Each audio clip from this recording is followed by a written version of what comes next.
Mirror பார்க்கும்போது எனக்கு தோணிருக்கு. ஆனா, என்னோட பசங்கள பார்க்கும்போது தப்பு பண்ணல. நான் ப்ரவுடா ஃபீல் பண்றேன். என்னோட கிட்ஸ் இருக்காங்கல்ல, இது என்னோட தப்பு கிடையாது. அது என்னோட லைஃப்.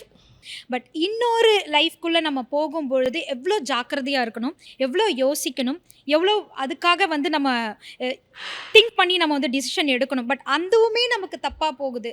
2வது முறையும் நமக்கு வந்து நம்ம லைஃப்ல ஒரு தவறு நடக்குது அப்படின்னா, அது யாரோட பொறுப்புன்னு நம்ம எடுத்துக்க முடியும்? என்ன தப்பா காமிக்கலையே இந்த உலகம். என்னன்னா, நான் ஃபேஸ் பண்ணியிருக்கேன்.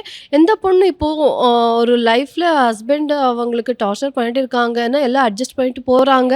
ஏன்னா நான் ரொம்ப ஸ்ட்ராங்கு. அதெல்லாம் ஃபேஸ் பண்றதுக்கு கடவுள் அந்த சக்திய நெறைய குடுத்துருக்காங்க. குடுக்குறாரு. ஸோ, அதுக்காக தான் நான் ஃபேஸ் பண்ணிட்டு இருக்கேன். நான் அப்படி எனக்கு தோணல. எனக்கே எதுக்கு இதுன்னு இல்ல. கிராண்ட் பிக்சர்ஸ் பெருமையுடன் வழங்கும் அபின் ஹரிஹரன் இயக்கத்தில் ஆதித்ய மாதவன் நடிக்கும் அதர்ஸ் மூவி நவம்பர் 7 முதல் திரையரங்குகளில்.